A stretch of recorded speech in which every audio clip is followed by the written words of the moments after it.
Baik, Assalamualaikum warahmatullahi wabarakatuh. Selamat siang Pak Indra dan teman-teman semuanya. Pada kesempatan kali ini kami dari kelompok 4 akan mempresentasikan tentang menyusun model regresi. Next. Kelompok 4 sendiri terdiri dari saya sendiri, yaitu Eri Setiawan, yang kedua ada Kevin Alputra Manandika, yang ketiga ada Nevin Nathaniel Tarigan, yang keempat ada Priscilla Frederica Purba, yang kelima ada Yulian Dewi. Baik, langsung saja kita masuk ke materi, yaitu yang pertama yaitu model linear umum. Next. Sebelum menyusun model regresi, kita harus tahu bagaimana model linear umum. Model di mana parameter beta 0, beta 1, dan seterusnya semuanya memiliki eksponen 1. Itu disebut model linear. Model linear umum yang melibatkan variabel bebas adalah Y sama dengan beta 0 plus beta 1 plus beta 2 Z2 dan seterusnya plus E. Masing-masing variabel bebas Z adalah fungsi dari X1, X2, dan seterusnya. Next.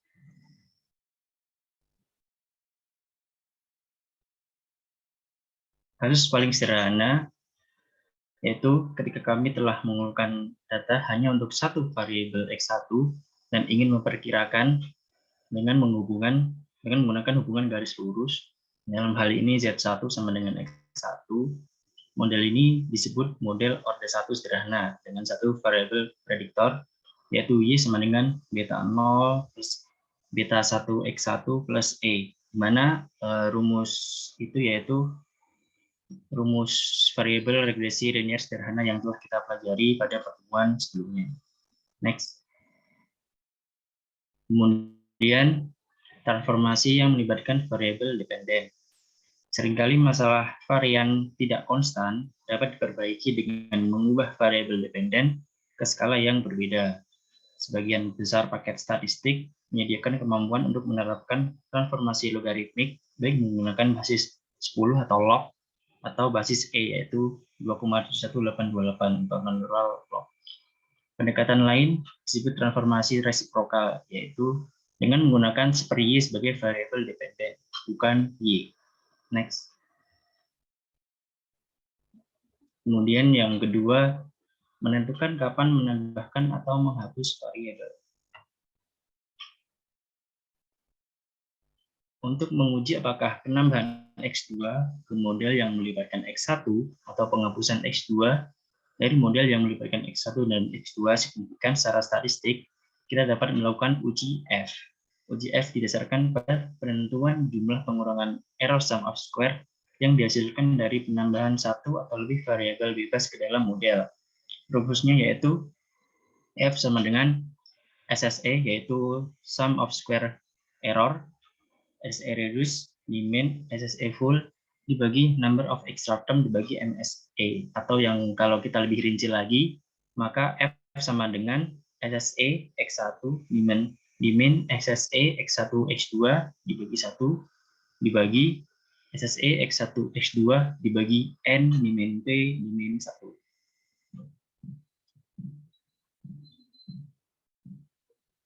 Kemudian kriteria nilai P juga dapat digunakan untuk menentukan apakah menguntungkan untuk menambahkan satu atau lebih variabel terikat ke model regresi berganda. Nilai P yang terkait dengan subjek F yang dihitung tadi dapat dibandingkan dengan nilai tingkat signifikasi alfa. Sulit untuk menentukan nilai P langsung dari tabel distribusi F, tetapi paket perangkat lunak komputer seperti Minitab atau Excel dapat dengan mudah menyediakan nilai P. Next. Kemudian selanjutnya akan dipresentasikan oleh Kevin. Silakan. Baik, untuk selanjutnya ada variable selection procedure. Variable selection procedure sendiri itu ada 4.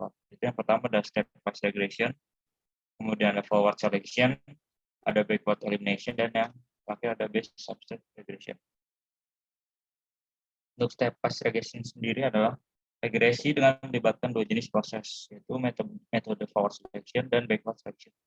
Teknik ini dilakukan melalui beberapa tahapan. Pada masing-masing tahapan akan diputuskan variabel mana yang merupakan bebas terbaik untuk dimasukkan ke dalam model. Variabel ditentukan berdasarkan uji F.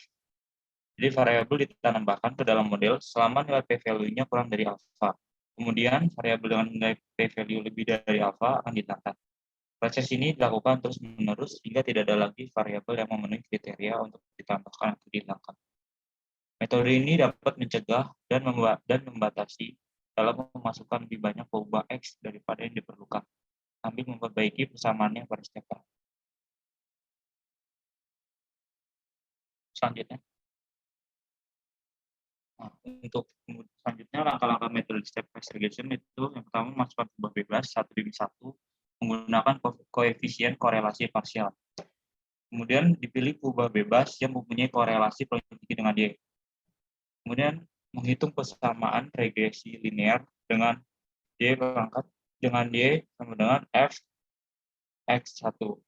Diuji apakah perubahan ini nyata atau tidak. Kemudian menghitung persamaan regresi dengan Y sama dengan F kurung X1, X2. Dengan memperhatikan peningkatan R2, penurunan kuadrat sisa, peningkatan R kuadrat, H, dan nilai F parsial untuk kedua perubahan bebas yang ada dalam persamaan diuji. Selanjutnya. Nah, untuk tambahan nomor 4, nilai F terendah kemudian dibandingkan dengan F stable. Dan perubahan bebas akan dipertahankan atau dikeluarkan dari persamaan tergantung apakah uji nyata atau tidak. Yang kelima, perubahan terbaik yang di luar model.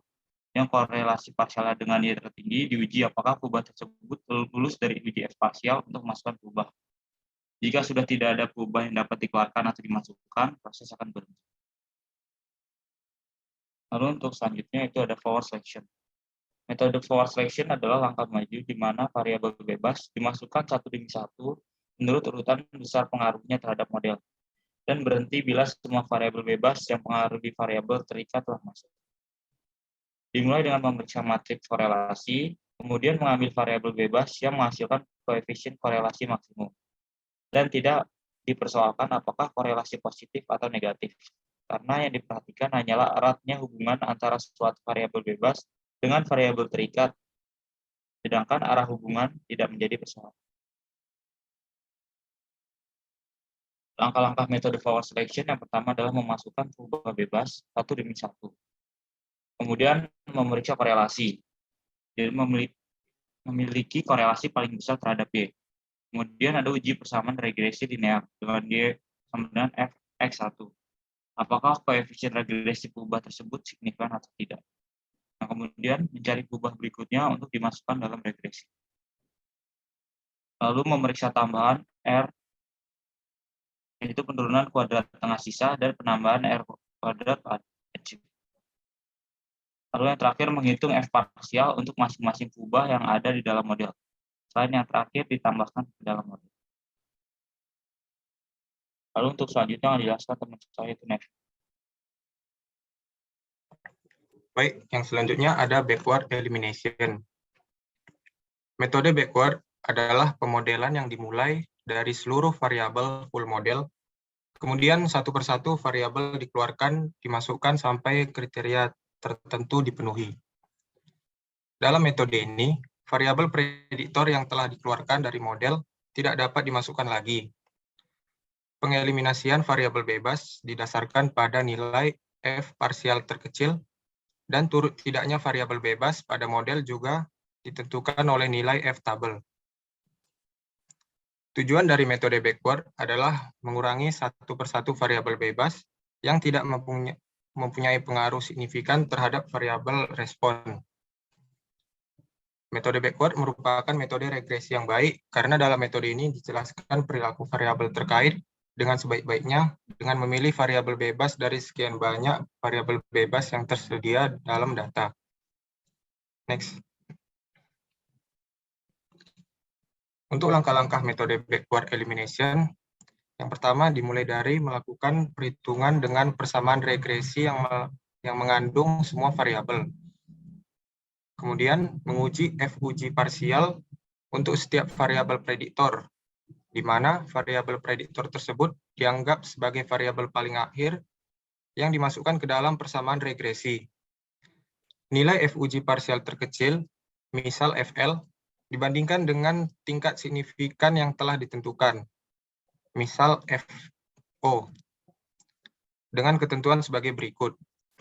Jika FL lebih kecil sama dengan FO, maka hilangkan variabel prediktor terkait dari persamaan regresi, dan ulangi langkah 1 dengan persamaan regresi yang baru. Jika FL lebih besar daripada F0, maka terima persamaan regresi tersebut sebagai model terbaik. Next. Selanjutnya ada Best Subset Regression. Best Subset Regression adalah metode yang meregresikan satu variabel respon pada semua kemungkinan kombinasi variabel prediktor, dan kemudian dipilih model terbaik berdasarkan nilai R-square adjustment. 3 kriteria dapat digunakan untuk menentukan himpunan bagian terbaik. Di antaranya nilai R-square maksimum, nilai R-square terkoreksi maksimum, dan statistik CP malus. Caranya dengan menentukan kemungkinan regresi yang bisa dibuat, kemudian dilihat ketiga kriteria tersebut. Nilai CP yang rendah, R-square yang tinggi, dan R-square yang terkoreksi yang semakin meningkat, secara signifikan merupakan kriteria pemilihan model terbaik. Next. Di zaman sekarang, kita dapat menggunakan software komputer yang praktis dan cepat untuk memilih himpunan bagian terbaik dari variabel-variabel peramal dalam analisis regresi berganda. Prosedur Best Subset Regression memiliki beberapa kelemahan. Yang pertama, cenderung menghasilkan persamaan regresi dengan terlalu banyak peramal. 2.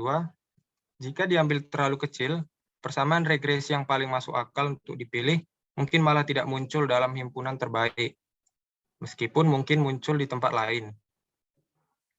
Ketiga, belum ada informasi tercetak yang dengan mudah dapat diperoleh mengenai bagaimana himpunan bagian tersebut diperoleh.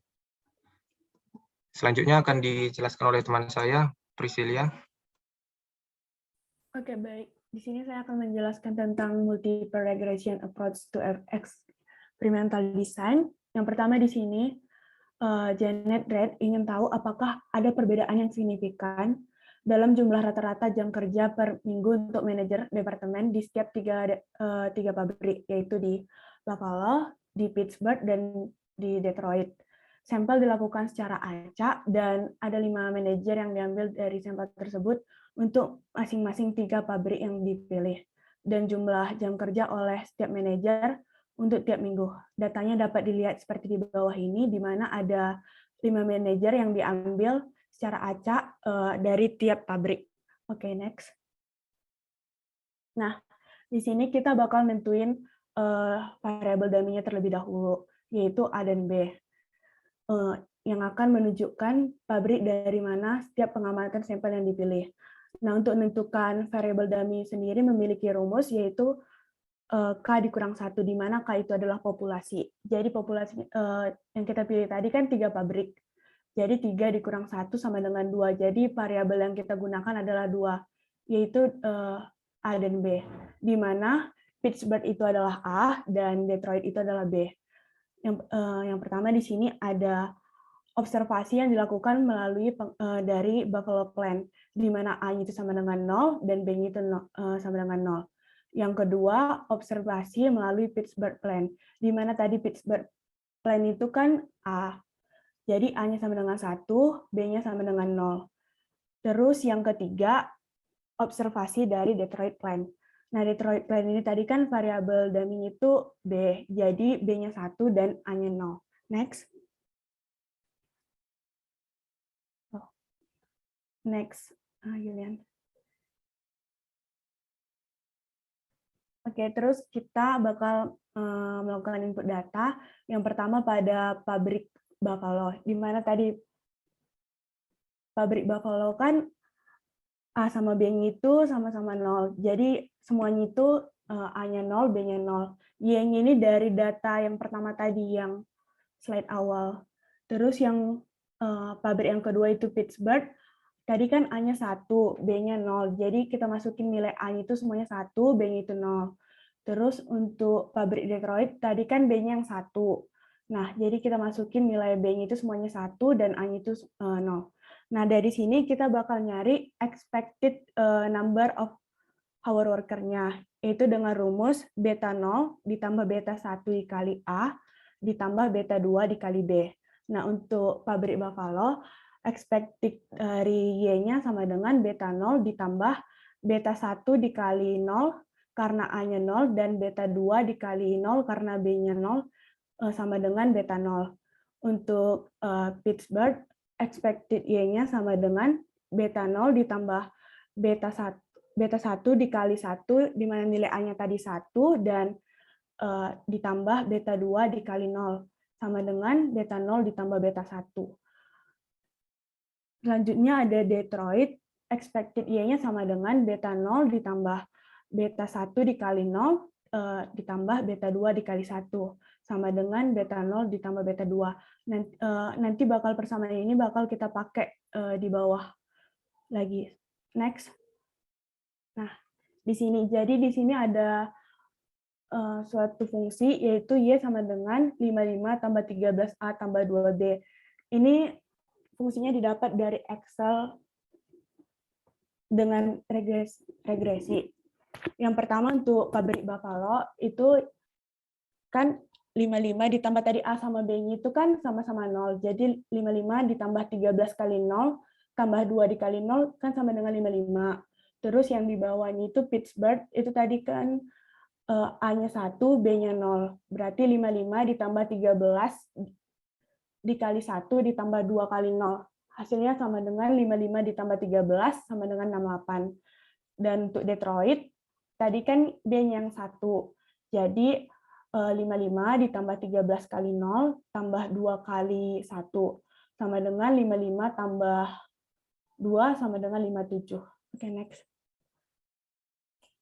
Nah, pada slide ini kita bakal nyari hipotesisnya untuk Hanulnya, di mana di sini kita menduga bahwa jika tidak ada perbedaan yang signifikan dari ketiga mean dari pabrik yang telah kita pilih tersebut, maka nilai dari ekspektasi Y dari pabrik Pittsburgh dikurang dari ekspektasi Y dari pabrik Buffalo sama dengan 0. Karena kan di sini kita nganggapnya bahwa tidak ada perbedaan, jadi sama dengan 0.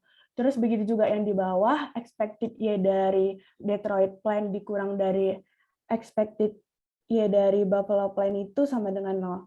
Nah, dari sini yang pertama tadi kan ada persamaan yang kita gunakan tadi yang kita dapat di atas, di mana expected Y dari Pittsburgh Plant itu beta 0 ditambah beta 1. Expected Y dari Buffalo Plant itu tadi beta 0. Jadi di sini persamaan yang kita dapat yang pertama adalah beta 0 ditambah beta 1 dikurang beta 0 sama dengan 0, yang akan menghasilkan beta 1 sama dengan 0. Terus yang di bawahnya, expected Y dari Detroit Plant dikurang, itu kan tadi persamaannya beta 0 ditambah beta 2. Terus dikurang dari expected Y dari Buffalo, yaitu beta 0. Jadi hasilnya pertama yang kita dapat adalah beta 0 ditambah beta 2 dikurang beta 0 sama dengan 0. Hasil yang kita dapat adalah beta 2 sama dengan 0. Dari sini dapat kita simpulkan bahwa asumsi dasar kita atau Hanul kita adalah beta 1 sama dengan beta 2 sama dengan 0. Setelah itu bakal kita lakukan uji statistik untuk menguji Hanul kita dengan melakukan uji statistik F, di mana rumusnya adalah MSR dibagi MSE. MSR tersebut adalah mean square regresi yang dapat kita lihat dari tabel ini, dan MSE itu adalah mean square error. Jadi F-nya itu sebesar 245 dibagi 23,667. F-nya yang kita dapatkan adalah 9,55. Next. Nah, signifikan level untuk kasus ini sendiri adalah 0,05. Maka kita cari terlebih dahulu critical value-nya untuk nentuin apakah kita harus menolak Hanul tersebut atau tidak.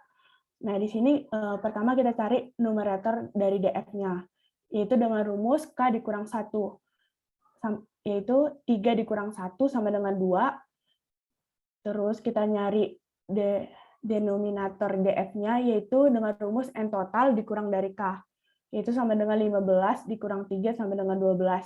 Jadi kritikal dari value F yang kita dapat itu adalah 3,89. Bisa kita lihat dari tabel yang ada di bawah ini. Tapi di sini saya bulatin jadi 2 angka di belakang koma, jadi 3,89. Nah, karena dari nilai dari F-nya itu lebih besar dari critical value, di mana nilai F kita tadi itu kan 9,55. Nah, critical value yang kita dapat 3,89, kan lebih besar F-nya kan. Jadi kita menolak H0-nya. Maka dapat disimpulkan bahwa dengan menolak H0 tersebut, maka ada perbedaan yang signifikan antara rata-rata jam kerja di ketiga departemen tersebut. Artinya jam kerja di ketiga departemen itu tidaklah sama. Oke, selanjutnya akan dijelaskan oleh teman saya, Julian. Baik, selanjutnya itu penjelasan terkait autokorelasi dan uji Darwin-Watson.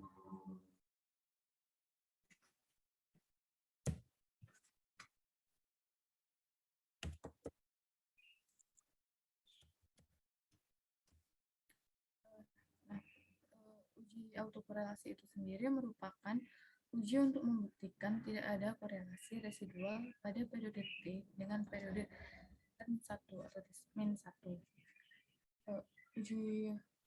Karena seringkali data yang digunakan untuk uji regresi itu dikumpulkan dari waktu ke waktu.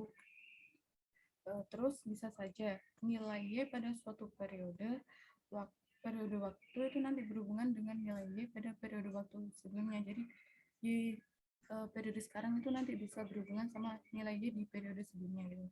Jadi atau time series gitu. Kondisi sekarang dipengaruhi oleh waktu lalu. Nah, jadi kan ada autokorelasi itu. Jadi kalau nanti dalam data itu ada autokorelasi, maka salah satu asumsi regresi itu dilanggar. Istilahnya itu tidak independen. Apabila suatu model itu mengalami autokorelasi, maka akan mempengaruhi nilai standar error dari koefisien praduga parameter model.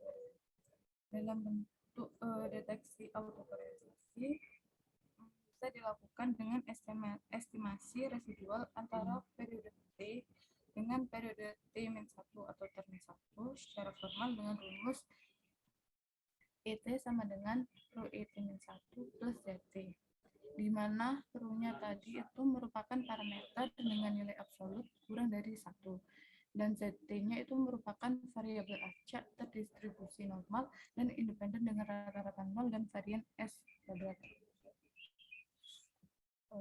Jika nanti rho-nya itu sama dengan 0, maka itu nanti istilahnya tidak ada autokorelasi.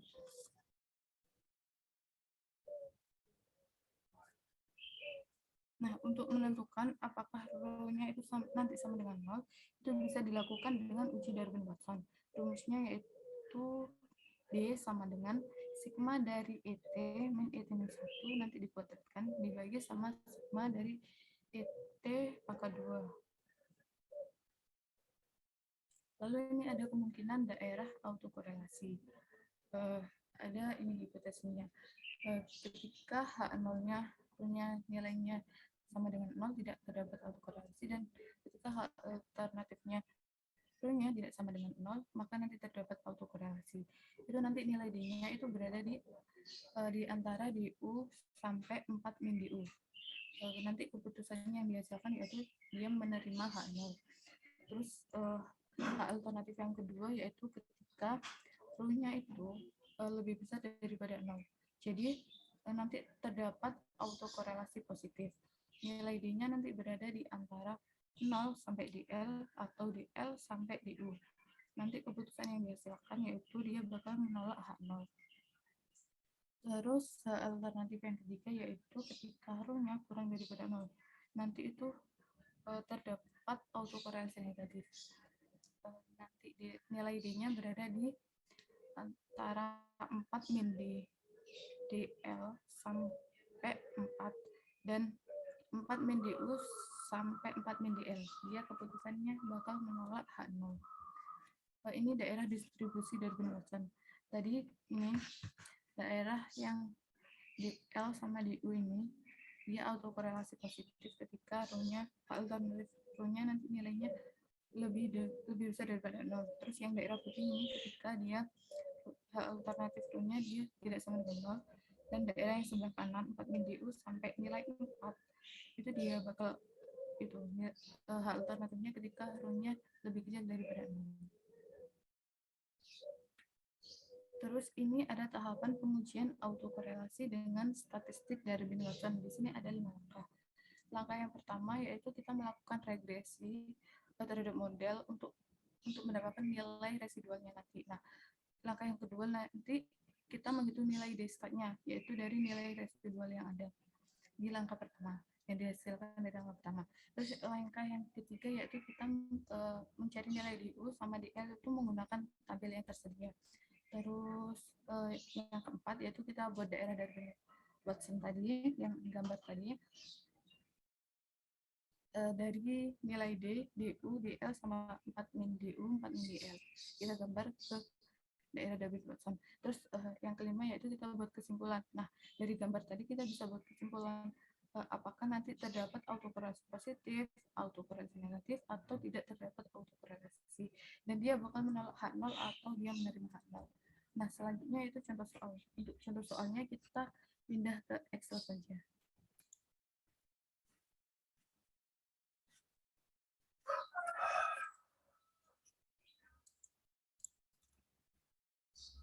Nah, di sini ini ada contoh soal yaitu ada data penjualan motor secara tribulanan. Di sini terdapat data variabel independennya ada 2, yaitu dari X1 sama X2, dan juga ada 15 data, yaitu kita nanti bisa peroleh dari ini, rumus kon dari data Y. Kita peroleh ada 15 data. Nah, selanjutnya itu kita melakukan dengan 5 tahapan tadi. Tahapan pertama tadi kan kita melakukan regresi.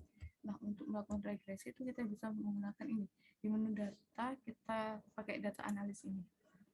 Kita pilih menu yang regression, terus klik OK. Nah, ini. Untuk input Y range-nya, kita ambil dari ini, data B3 sampai B18. Terus untuk input X range-nya, kita ambil data dari C3 sampai D18. Terus kita label sama confidence level-nya sebesar 95%, terus sama klik residual, karena yang kita butuhkan nanti nilai residualnya. Terus kita klik OK. Nah, hasilnya nanti seperti ini. Nah, yang kita butuhkan nanti itu nilai yang ini, predicted Y sama residualnya. Nah, nilai residual itu nanti yang dibutuhkan untuk mencari nilai D-nya.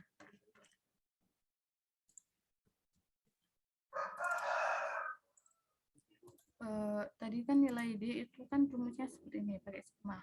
Yang kita butuhkan kan nilai jumlah dari ET min 1 dibangkitkan 2 sama jumlah dari ET pangkat 2. Nah, residual itu sama dengan ET itu, dilambangkan ET. Jadi kita cari yang ET kuadrat dulu, pangkat 2.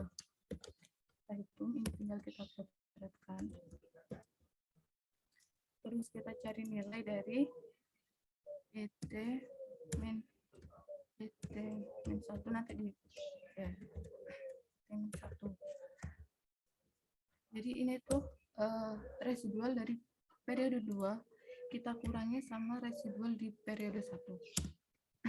Nah, selanjutnya yaitu kita tinggal menguadratkan.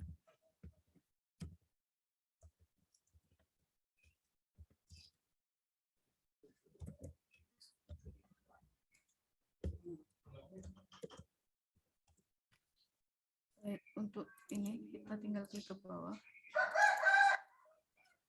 Nah, untuk ini, untuk mencari D-nya kita tinggal sum dari sini.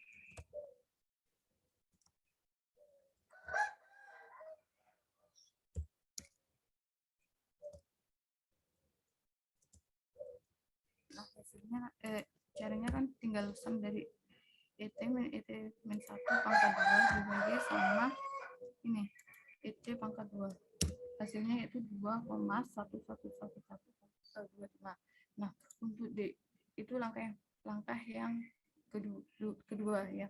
Terus sekarang langkah yang ketiga yaitu kita mencari DU sama DR-nya. Kita bisa lihat dari tabel ini. Nah, dari tabel ini kan ada angka 1, 2, 3, 4, 5. Nah, angka ini tuh menunjukkan berapa banyak variabel independennya. Tadi kan variabel independennya ada 2, yaitu jadi kita lihat di kolom 2 ini. Nah, setelah itu kita lihat N-nya. Tadi kan jumlah N-nya itu jumlah datanya ada 15. Jadi kita pakai nilai DL sama DU yang ada di kolom K2 sama N15. Jadi DL-nya sebesar 0,95 dan DU-nya kita pakai angka 1,54 seperti ini. Jadi langkah ketiga yaitu kita udah ketemu DU, DL, 4 min DU, 4 min DL. Nah, selanjutnya itu kita menggambar tadi yang daerah distribusi warisan. Nah, daerahnya itu nanti seperti ini. DL-nya 0,95, DU-nya 1,54 dan 4 min DU-nya 2,46 dan 4 min DL-nya 2,6. Tadi D-nya kan ketemu 2,1. Itu kan letaknya di antara DU sama 4 min DU. Nah, dari gambar ini kita bisa ambil kesimpulan bahwa D-nya itu berada di daerah tengah. Jadi dia bakal tidak ada autokorelasi dan dia bakal menerima H0.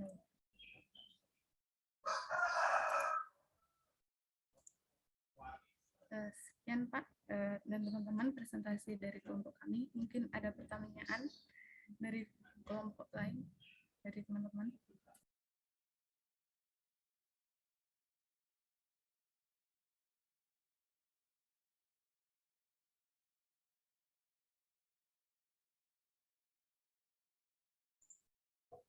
Permisi, izin bertanya.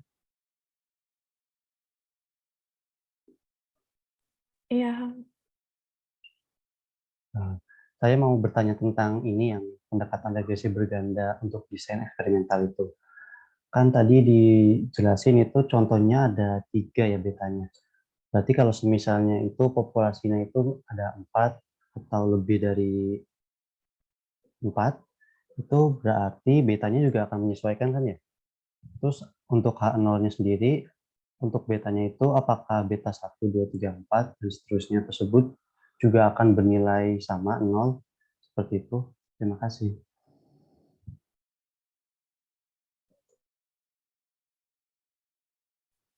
baik, pertanyaannya ditampung dulu ya. Ada pertanyaan yang lain?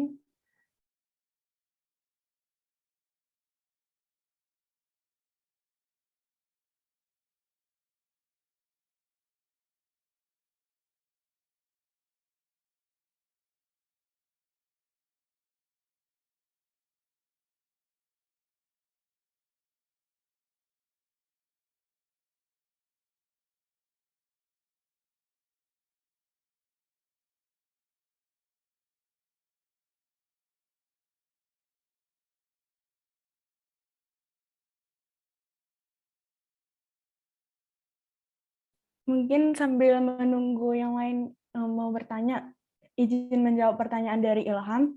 Jadi kalau misalnya itu K-nya itu tadi lebih dari 3 ya, misalnya 4 atau 5 gitu.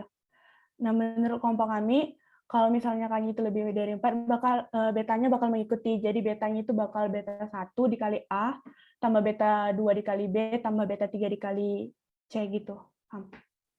Terus H0-nya juga bakal mengikuti. Oke. Oke, terima kasih. Sama-sama.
Oke, lanjutkan lagi.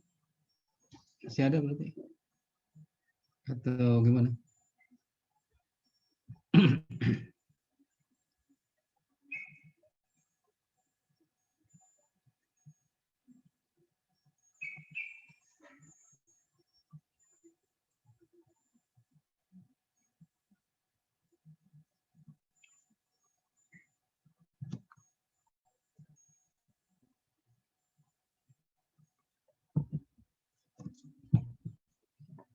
Gimana, moderator?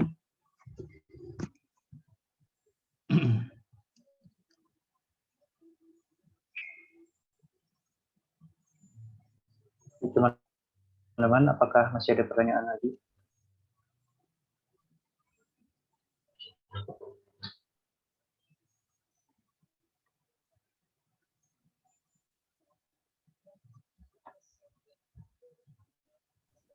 Boleh izin bertanya? Ya, silahkan. Baca. Oke. Sebelumnya saya mau izin bertanya mengenai yang udah dijelasin sama tadi pas presentase. Kan di Excel-nya itu kan menggunakan untuk number of independent variables-nya itu kan menggunakan tabel yang angka 2 ya. Nah, untuk itu saya kurang paham apakah dia boleh menggunakan angka yang selain dari angka 2 apa gimana? Yang di Yulian tadi. Makasih. Baik, pertanyaannya akan kami kelompok kami dulu.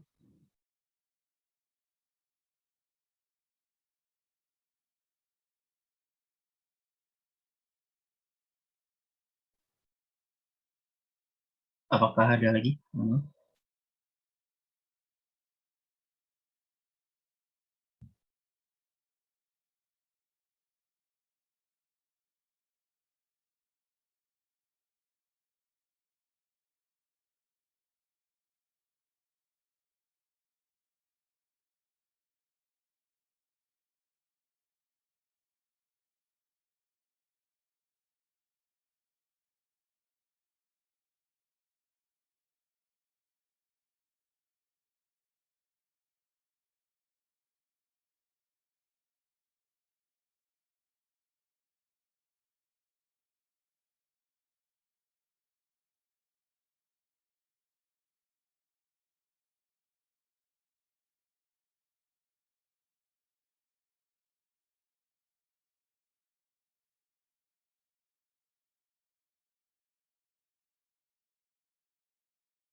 Izin menjawab pertanyaan dari itu, Rosalyn, dari Ocha.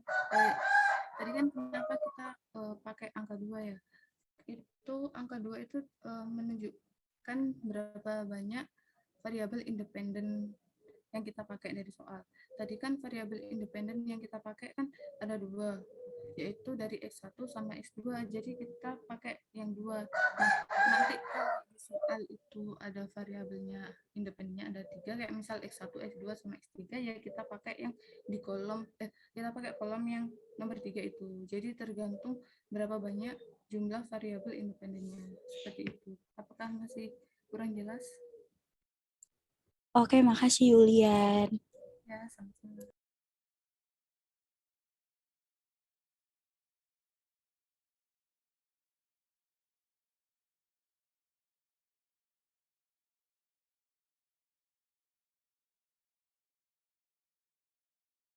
Baik, teman-teman, apakah ada lagi?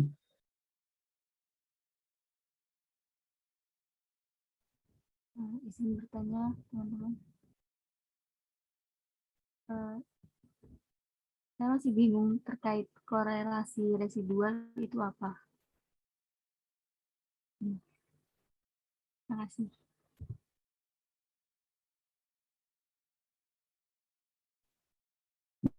Baik, akan kami tampung dulu untuk pertanyaan dari Sheila.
Izin bertanya.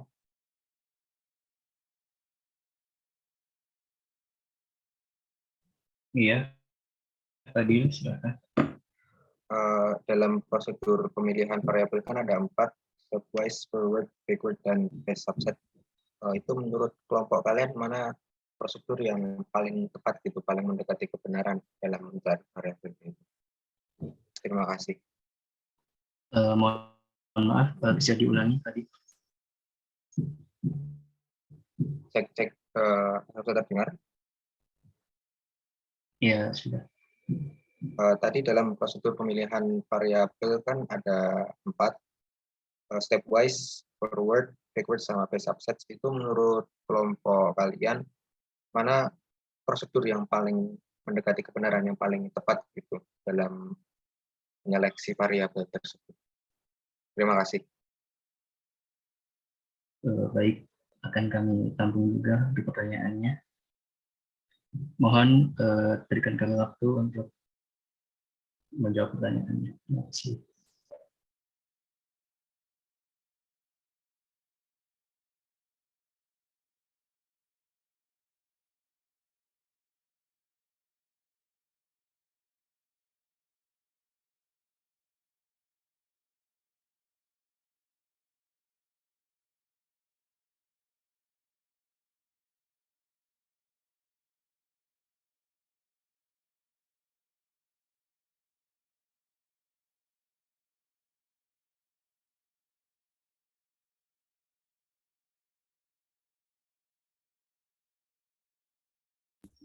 Izin menjawab pertanyaan dari Sheila.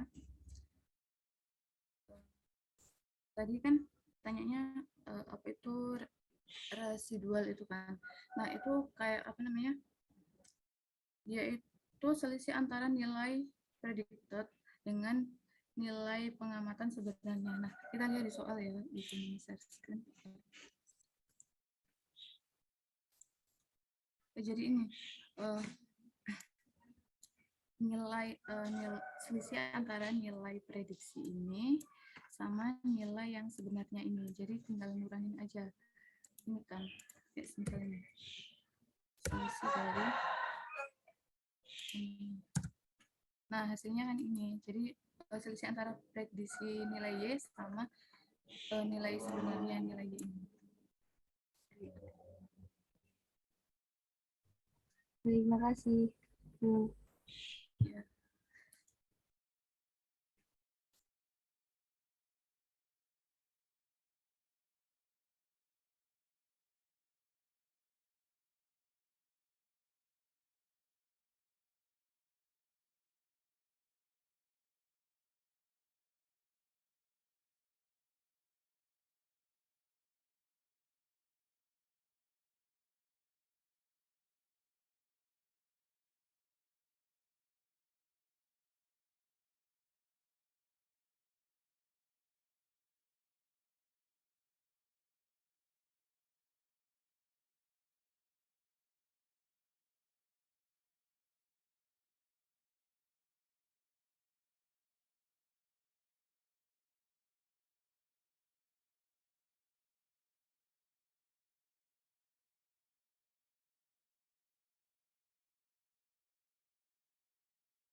Oke, ada lagi?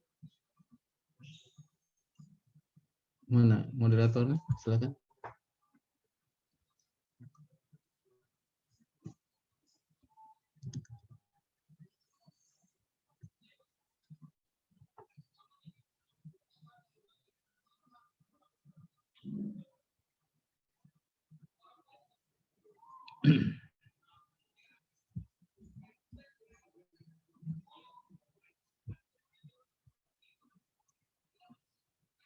Moderator mana?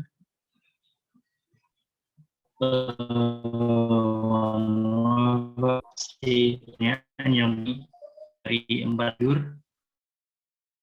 prosedur tersebut mana yang paling mendekati kenyataan menurut kelompok kami, yaitu kami akan menjawab yang nomor 4 yaitu best subset, karena kita nggak perlu melakukan pengujian satu-satu yang belum tentu menghasilkan koefisien regresi. Dan best subset regression ini memprediksi kemungkinan regresi dalam menentukan himpunan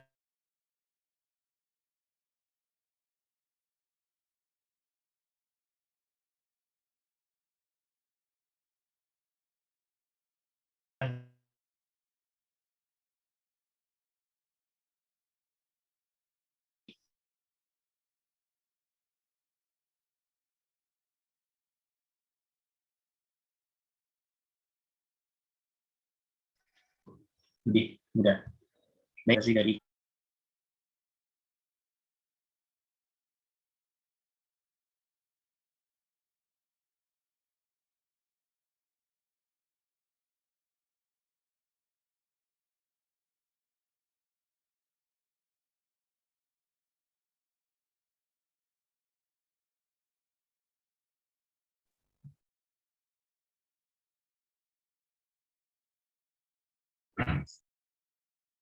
cek.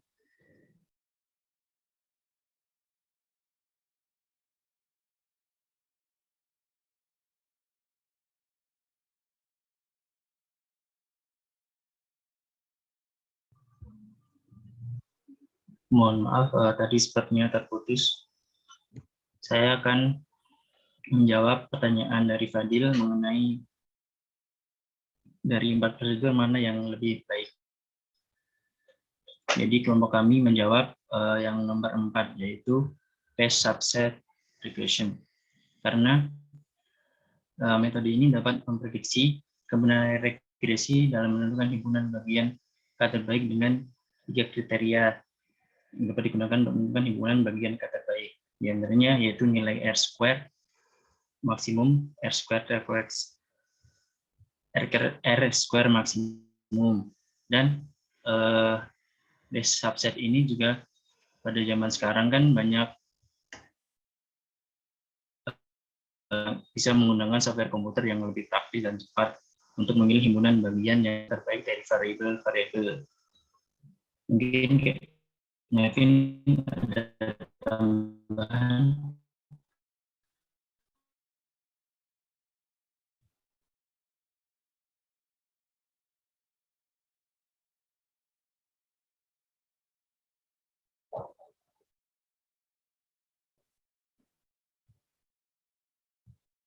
Baik, sepertinya mungkin itu saja jawaban dari kelompok kami.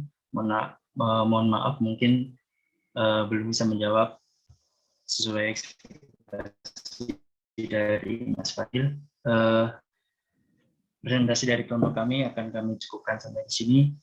Terima kasih. Assalamualaikum warahmatullahi wabarakatuh. Saya Pak Indra.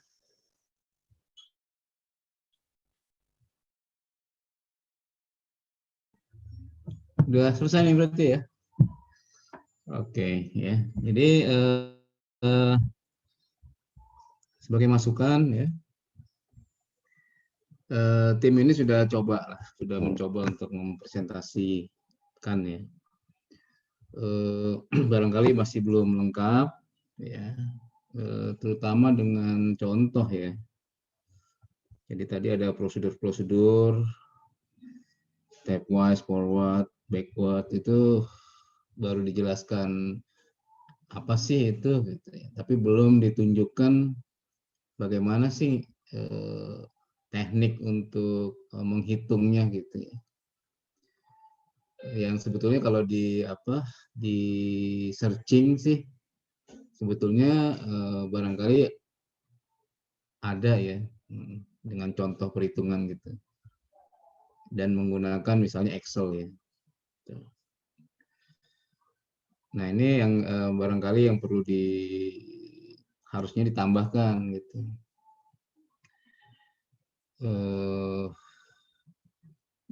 Apa sih kendalanya gitu, kelihatan kalau dari contoh ya.